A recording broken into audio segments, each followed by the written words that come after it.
It is an honor for me to be here today and to participate in the deliberations of this conference.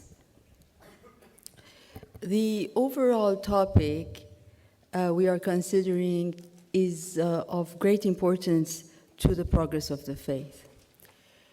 Baha'i scholarship is a vast field of diverse activity, and it is by no means my intention to address it in any comprehensive way. What I hope to do is to make a modest contribution to this gathering by presenting some of the thinking behind the programs of the Institute for Studies in Global Prosperity, which is only working in a relatively narrow area of the field. Its mandate is to learn systematically about enhancing the capacity of individuals and groups to participate in the prevalent discourses of society. One of the first questions we had to address as we began to respond to this mandate was regarding the attitudes we were going to adopt towards the existing body of knowledge of humanity, which is of course growing in an astounding rate. Clearly, as Baha'is, we believe that this is the age of humanity's transition from childhood to maturity. To what extent, then, does present knowledge belong to childhood, and to what extent is it already the harbinger of maturity? There is no easy answer to this question. It is not difficult for us to see that the affairs of the world at this stage of evolution are in disarray. The wars, the terrorism, the degradation of the environment, the state of oppression under which large populations of human beings live, and numerous other dreadful conditions remind us of the magnitude of the forces of disintegration that are operating in the world, and confirm us in our belief that the present order is defective indeed. But underneath this order lies a system of thought and knowledge. Can this system be adequate, yet give rise to such a defective order? Is our plight a result of building faulty structures on a sound and proven foundation? In following this line of questioning, we are cognizant of the dangers of extreme, namely to reject all the accomplishments of humankind as childish, irrelevant, or wrong, and dream about the appearance of the mature sciences of the future. This is certainly not what is done in the life of the individual as he or she passes through various stages. During childhood, we develop many elements of our character and personality, and many intellectual tools we use throughout our lives. We don't throw those out as we grow up. We build on them. The implications of these thoughts for our endeavors are clear. We have to approach our participation in the discourses of society with full mastery of the relevant fields of knowledge. Yet, we have to do so critically. The level of our acceptance of any set of statements would vary from field to field. In the physical sciences, for example, we may believe that in a distant future, some other powerful theory will emerge that will give us far more insights into physical reality than, say, quantum mechanics. But we would not expect such a theory to prove quantum mechanics wrong. It would simply define the range of its validity, as it did with the Newtonian physics. Thus, we would approach today's theories of physics and their applications with a great deal of confidence. But when it comes to the field of education, for example, with its propensity to follow fads and fashions, we would be far more critical. This does not mean that we would reject everything offhand. We would study prevalent theories carefully and gain as many insights from them as they can offer. But we would not become too attached to them. Thus, the degree of credulity and incredulity would vary from field to field. And the capacity to do so, which includes the capacity to examine, in the light of Baha'u'llah's revelation, the assumptions underneath a given set of statements that claim to describe or explain some aspect of reality, particularly social reality, would be foremost in our mind as we try to contribute to the capacity of individuals and groups to participate in the discourses of society. This task of analyzing and questioning assumptions is not a simple one, and it cannot be reduced to a formula that, for example, if certain assumptions of a theory are wrong or don't agree with the Baha'i teachings, then we throw away the theory. For example, many scientists carrying out research on the intricacies of the theory of evolution believe that the human being is just an advanced animal. We don't. We believe in the existence of the soul that is exalted above the physical universe. But this does not imply that we would look at the theory of evolution with suspicion. When the progressive mapping of the genomes of different species allows us to practically see the relationship among the species, we would not deny an extraordinary theory that explains so many observations. What we would do is to argue that the assumption of the non-existence of the soul is not necessary for the success of the theory of evolution. And the scientists who make this assumption are going out of their own sphere of competence. We could then, if we wish, comment on certain statements of the theory showing that we could make additional statements that would not contradict them. For example, saying that as complexity grows in the process of evolution, a condition is reached that consciousness and the powers of the mind emerge, and the statement that as complexity grows, a condition is reached in which the powers of the soul, with its own independent existence, begin to appear in the human being, are not contradictory. The latter goes further than the former in a direction that science does not need to and should not move. Our conviction that competition, for example, cannot be the organizing principle of society does not mean that we cannot appreciate great advances in the field of economics, which seem to explain many things in the world, at least in its present state. Even while disagreeing with one assumption, we may find another premise quite appealing. For example, the principle of diminishing return. The way we see and interact with humanity's growing body of knowledge depends to a large extent on our understanding of issues surrounding the relation between science and religion. And this gives rise to a second set of questions we have had to address. Our position in this respect is, of course, defined by the principle of harmony between science and religion.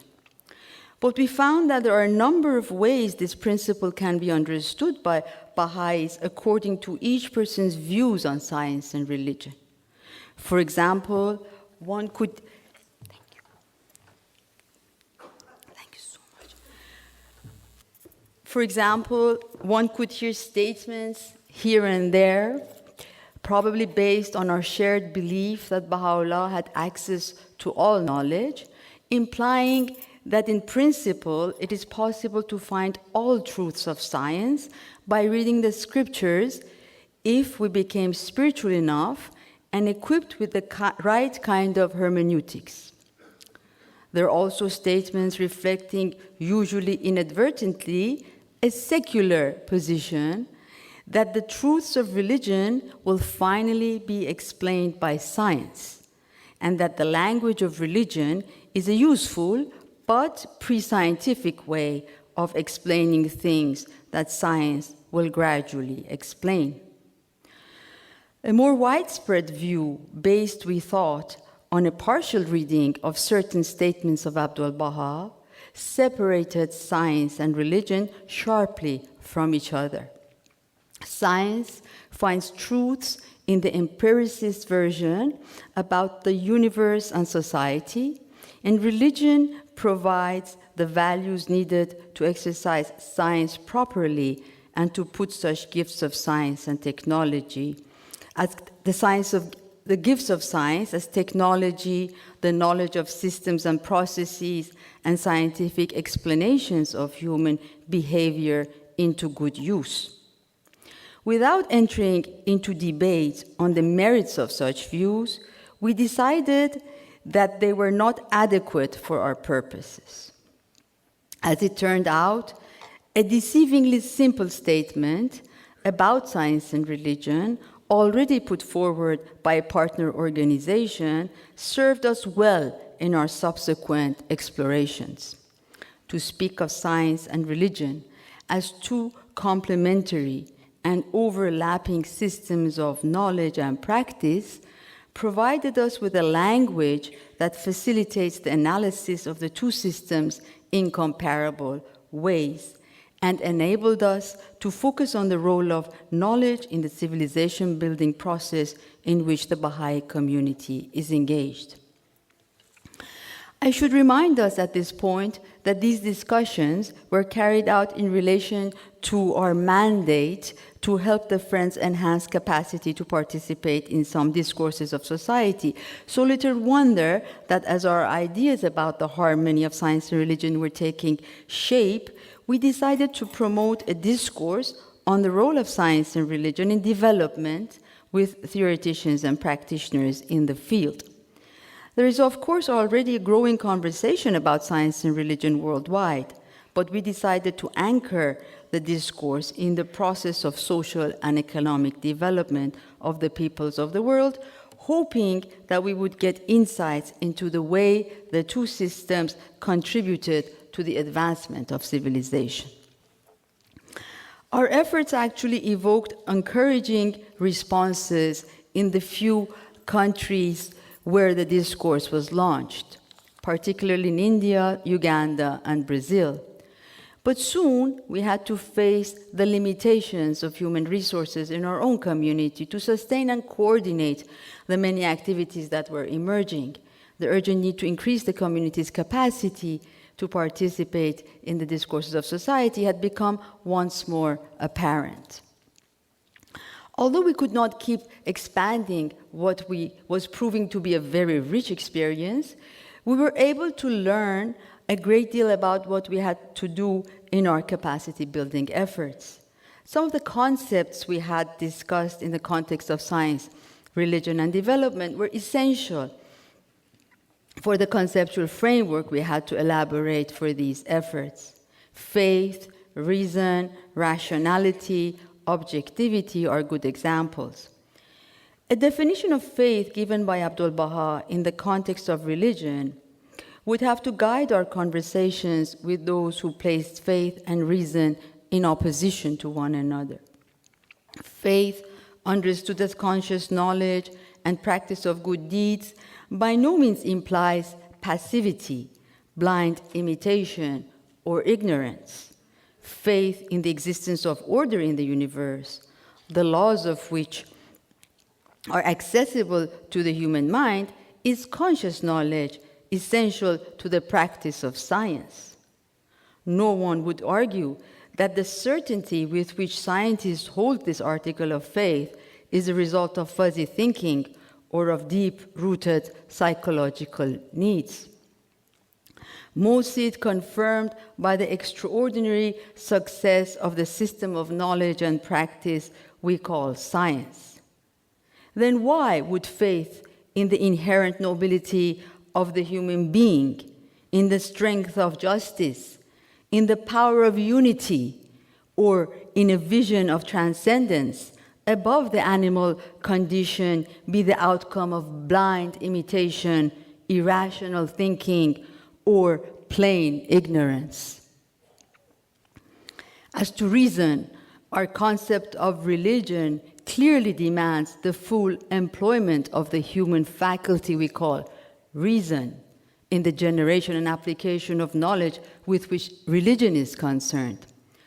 The Baha'i community certainly employs such tools as analysis, inference, contextualization, justification, and certain methods of science, such as induction and deduction, in its reading of the revealed word and in the articulation of the learning that is generated from the application of the teachings in day-to-day practice.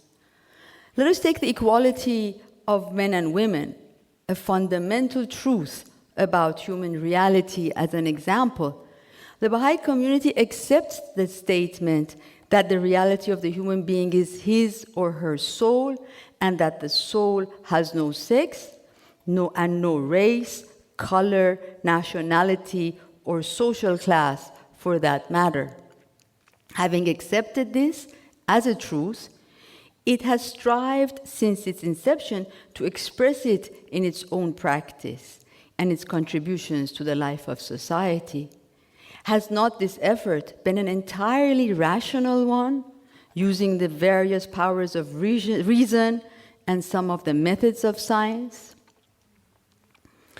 Here I should emphasize a point that I have already mentioned.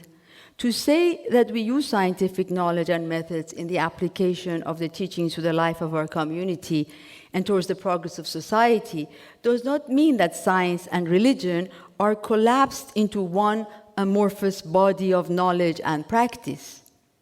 We neither intend to measure religion with a yardstick of science, nor do we plan to bring religion into the domain of science. Science and religion are two separate systems, each with its body of knowledge and its own set of insights.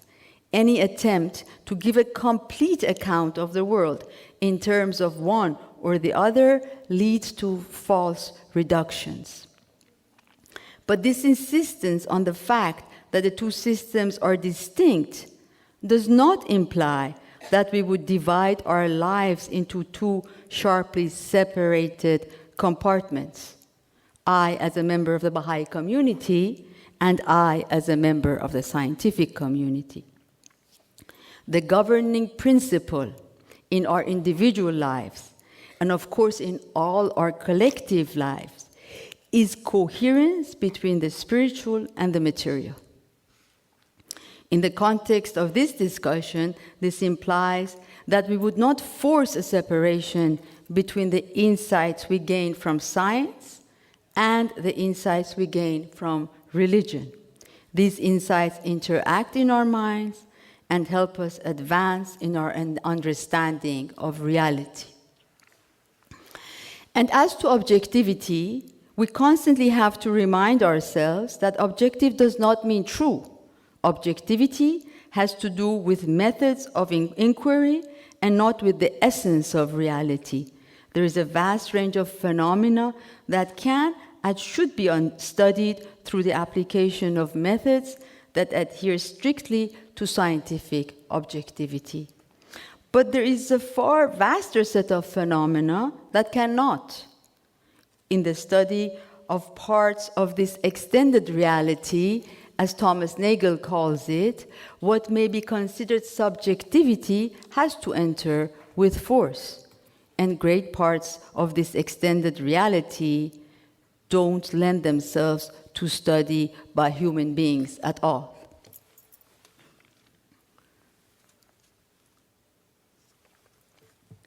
The nature of human knowledge, harmony between science and religion, faith, reason, coherence between the spiritual and the material, and objectivity are examples of ideas that we have had to discuss time and again as we had tried to meet the challenge of assisting the community build its capacity to participate in the discourses of society.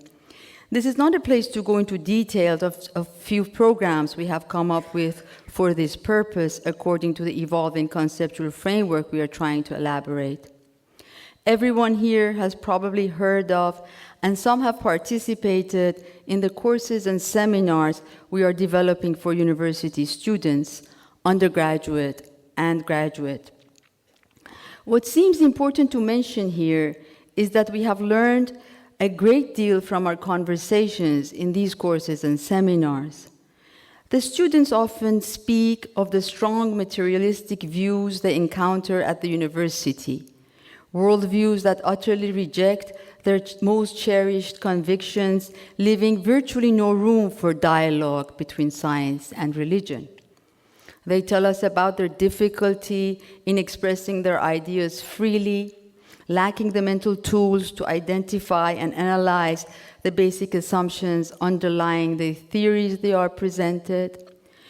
To perform well at the university, they feel they have to think and learn inside the models that dominate the respective fields of study, adopt the methods inherent to these models, profess whatever they hold to be true, and in the final analysis work uncritically to propagate them, maintaining a coherent vision of their lives and their involvement in society, and adopting methods that are congruent with their beliefs is a tremendous challenge for them.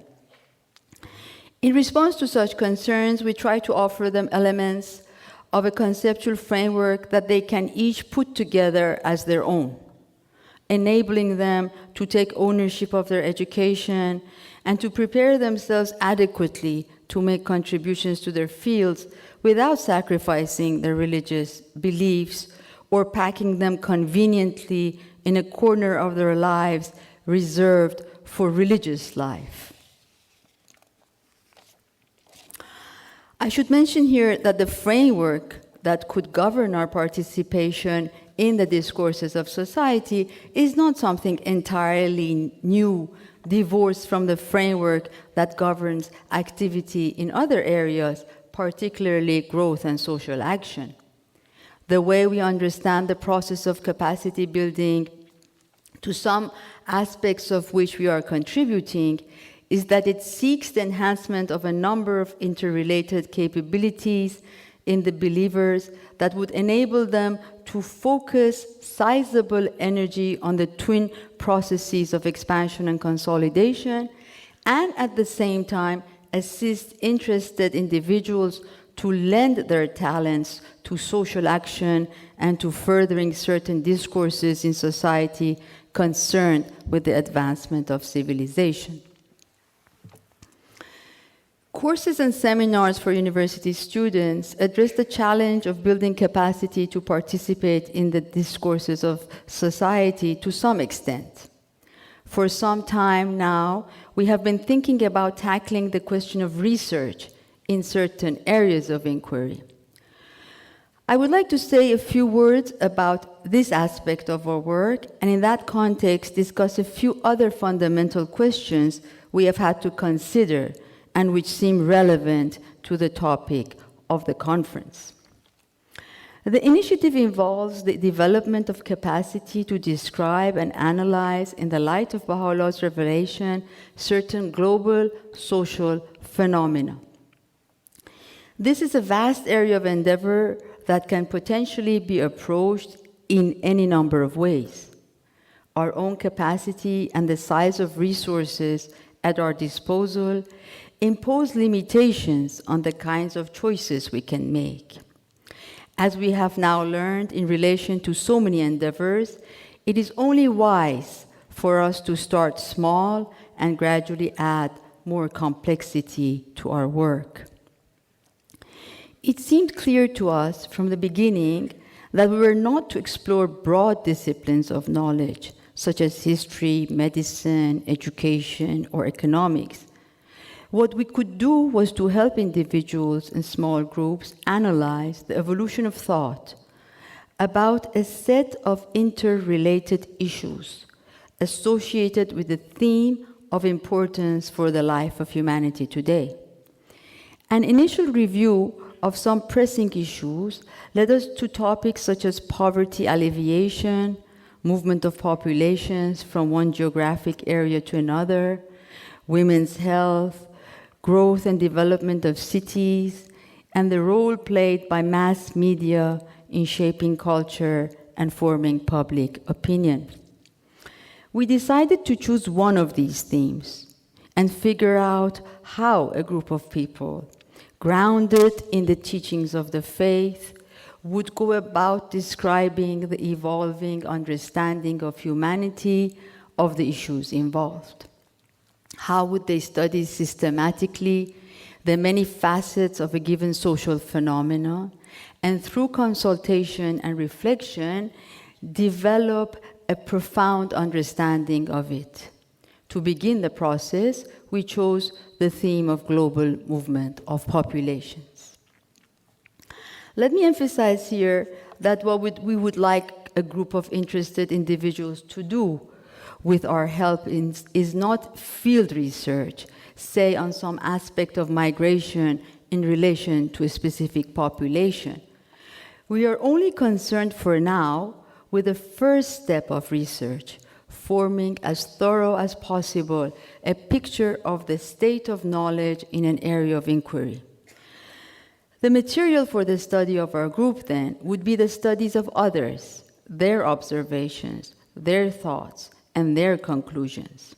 This may sound like literature review in some university course, but our task is really far more complex.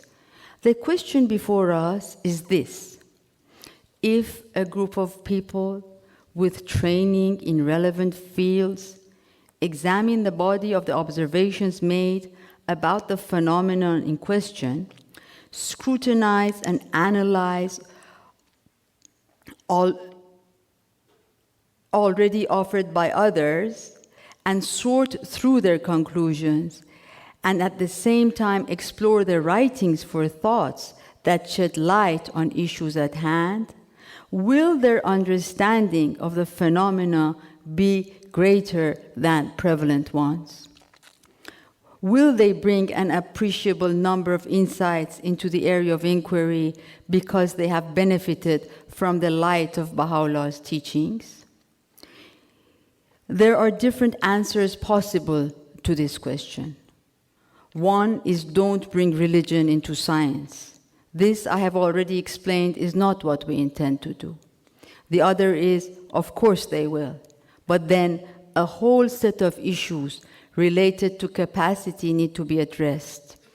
And here are some examples of such issues. It is important that the group engaged in an area of inquiry, as I am trying to describe here, avoid the simplistic problem-solution mentality. Humanity has such and such problem, our task is to look into the writings and come up with a solution. This kind of mindset is not the most fruitful for scholarly activity. There are, of course, many principles and concepts in the teachings that need to be brought to bear on any one of the problems of humanity. But these principles have to be applied, and this involves a long process in which many different actors must cooperate. Further identifying the principles that must govern such a learning process is only one among the many challenges that have to be met. Thus, a mindset according to which enunciation of principles is equated with giving solutions will not help the kind of inquiry we are proposing either. The Universal House of Justice has encouraged the community to be present in the many social spaces in which thinking about policies evolve, so that they can, as occasions permit, offer generously, unconditionally, and with utmost humility the teachings of the faith and their experience in applying them as a contribution to the betterment of society.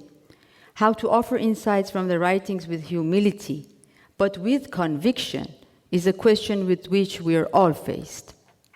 Clearly, our humble posture of learning is rooted in a consciousness of the limited nature of our comprehension of the writings and limited experience we have in applying them.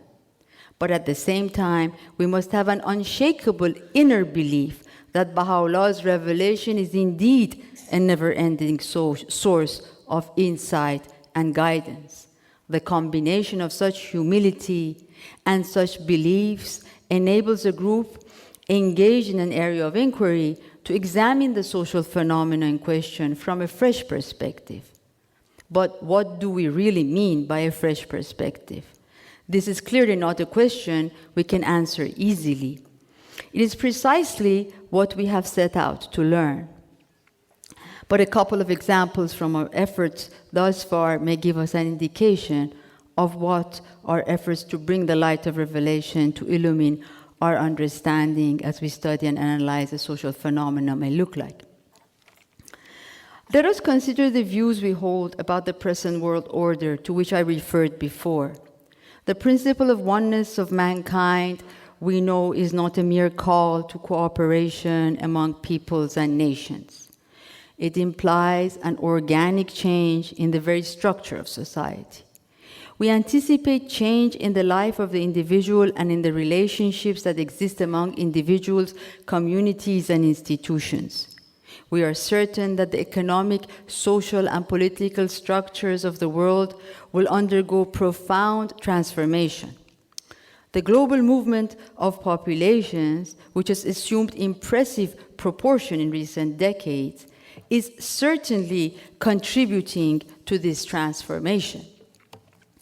The studies of the phenomena available today clearly acknowledge that something is changing. But you can hardly find a study carried out in the paradigm of change the way we mean it. So there is much said, for example, in favor of geographic mobility, because it improves the lives of selected groups or contributes to the creation of wealth at the global level and thus strengthens the existing economic system. There's also the opposite, the analysis of the detrimental effects on a sovereign state of losing trained human resources and wealth because of migration. But how would one see the phenomena? Through the lens of justice, a view that does not excuse injustice, locally, nationally, or internationally.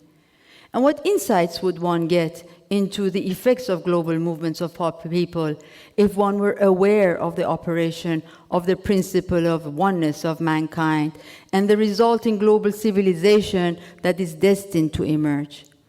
Not in the sense of globalization as it is defined today, but according to the vision the Guardian has depicted for us. This kind of thinking has set us on a search for what we may call an ethical orientation to the field informed by the understanding of justice and the oneness of humanity. In an evolving working document that is intended to guide our efforts in this area, we have written the following note to ourselves. In view of the fact that the Baha'i teachings speak directly to many issues related to human mobility, we must necessarily offer thoughts on the normative questions associated with this phenomena. The implications of the principle of oneness, for example, challenge the conceptual basis of the state controls on human movement. Abdul Baha has written, "All the world is man's birthplace. These boundaries and outlets have been devised by man. In the creation, such boundaries and outlets were not assigned, but some of the souls from personal motives and selfish interest have divided each one of these continents and considered a certain part as their own country. God has set up no frontier between France and Germany. They are continuous." Notwithstanding the radical implications of this and other principles, we know that Baha'u'llah's vision will not be realized through the subversion of the existing foundations of society, but rather by seeking to broaden its basis, to remold its institutions in a manner consonant with the needs of an ever-advancing, ever-changing world. Therefore, as we introduce normative considerations into our analysis, we will aim to do so with an extraordinary tone, exploratory tone, instead of describing any narrow course of action. Let us now consider another set of convictions, our view of human nature. Clearly, our belief in the spiritual dimension of a human being is not rooted in a naive attitude toward existence. We have not closed our eyes to the cruelty, injustice, oppression, and thirst for power that permeate human relations. But how will these forces be overcome if humanity insists on building society according to our lower nature? From among the diverse questions that emerge from the two main concerns of research on the theme of global movement of populations, namely why do people move and what happens when they move, one can hardly find any that does not touch on one's conception of human nature. What are people's aspirations? What motivates them to move? What do they expect to get out of geographic mobility? How do they deal with change once they have moved? How do they build new communities? One of our assumptions, one that we are willing to put in for test, is that a more complete conception of the nature of the human being, an understanding that benefits both from scientific findings and the relevant teachings of the faith, can provide new insights into these questions. The revelation, we believe, provides us with a lens to see, recognize, and explain behavior ignored by research that is based on materialistic assumptions. What is currently considered normal human conduct is shaped by forces operating in the age of transition. Insights are needed that help explain the forces that motivate the human soul, forces that can, when tapped into, bring out capacities that go unnoticed in today's society. Is this not, after all, the purpose of our research? To generate knowledge that can help transform social reality? If we learn to do it right, we should be able to help groups to overcome the contradictions of those who see no alternative but to try to channel selfish desires and egotistical forces towards collective good. To illustrate this idea, let us take the question of why people move. The hidden assumption in the general discourse on migration is that people from the developing world would flood Western countries if migration controls were taken away. And most research focuses on the hopes and aspirations of those who decide to leave their homes in search of a better life. But what about those who choose to stay in spite of difficult material conditions? Maybe examining the rationale behind their behavior opens a window into some of the non-material factors that can affect the decision-making process. An appreciable number of the Baha'is of Iran are in fact living examples of individuals and families who have chosen to stay in spite of the consecutive waves of persecution directed towards them. The existing body of knowledge will certainly benefit from research based on different assumptions and alternative questions in this respect. My presentation of some of the challenges of ISGP has encountered in trying to contribute to the capacity of Baha'i communities to engage in the discourses of society has already become too lengthy, and I should end it.